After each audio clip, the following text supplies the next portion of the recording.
Bonsoir, Soumiane Amanksous, article paru dans le site d'information le 360 du 26 novembre 2021. Désolé, une question déprimante.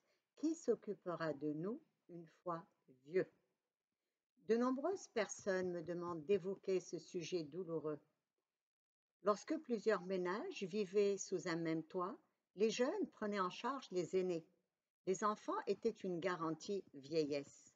Les parents avaient beaucoup d'enfants, ce qui n'est plus le cas aujourd'hui. Les enfants n'habitent pas toujours la même ville ou le même pays que les parents. Les horaires stricts de travail et la vie urbaine limitent le temps à accorder à ses parents. Avant, les enfants assuraient le toit et la nourriture aux parents. Les dépenses et les besoins ont complètement explosé.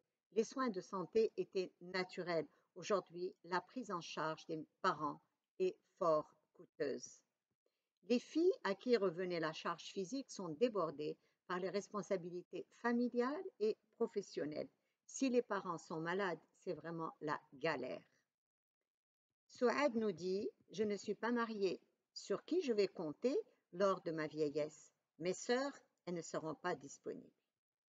Les membres de la famille se prenaient mutuellement en charge. L'effritement involontaire de la solidarité contraint l'État à se substituer à la famille. Une mutation qu'ont déjà connue des pays où les seniors, c'est-à-dire les plus de 60 ans, sont pris en charge par l'État.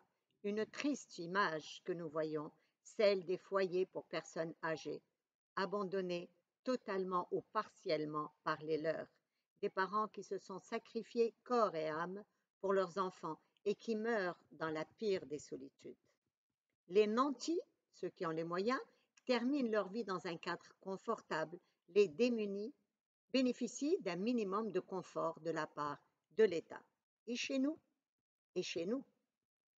près de 4,3 millions de Marocains ont aujourd'hui 60 ans ou plus. Près de 4,3 millions de Marocains ont aujourd'hui 60 ans ou plus. Un chiffre en croissance puisque l'espérance de vie au Maroc augmente. Elle est aujourd'hui de 78,3 ans pour les femmes et de 75 ans pour les hommes. Les seniors seront plus de 6 millions d'ici 2030 et ce sont les chiffres officiels du HCP. Qui va s'en occuper? La bonne nouvelle, c'est que l'État est en train de généraliser la couverture sociale, mais la majorité des retraités n'ont pas de pension ou alors elle est complètement dérisoire. Ils dépendent de leurs enfants, eux-mêmes dans le besoin. Les ruraux, dans une précarité plus importante, bénéficient de l'aide physique des leurs, mais sont privés de soins de santé. Le coût des soins pour des personnes dépendantes est exorbitant. Même avec une couverture maladie, les familles dépensent de grands moyens pour compléter les frais. Les démunis ne peuvent faire face aux dépenses. Le malade est abandonné à son sort, sans soins médicaux. Les plus nantis se ruinent dans les cliniques. Nos vieux vivent dans l'angoisse, la tristesse. Ils souffrent du manque des soins médicaux. Hospitalisés, leur prise en charge par le personnel paramédical est lamentable. Malades à domicile, ils occupent un coin sombre en attendant la délivrance. Le nombre des aides-soignants et accompagnateurs est bien inférieur aujourd'hui à la demande. Les familles aisées engagent des infirmiers travaillant au privé ou au secteur public. 3 personnes qui passent chacune 8 heures avec les seniors dépendants, ce qui fait 1200 dirhams par jour et ce qui fait 36 000 dirhams par mois. Parfois, la présence est assurée par un infirmier et un aide-soignant, ce qui fait près de 700 dirhams par 24 heures et donc 21 000 dirhams par mois. Sinon, une personne sans qualification assure la présence et la toilette, à partir donc de 3 000 dirhams minimum par mois. Combien de Marocains peuvent supporter ces dépenses? Ils ne sont pas nombreux. Les équipements sont hors de prix. Lits médicalisés, déambulateurs, chaises roulantes, etc. Les familles peinent même à payer les couches, dont le prix est exorbitant quand on calcule plusieurs couches par jour. Il n'est pas rare que des vieux soient abandonnés par leurs familles dans les hôpitaux et dans la rue.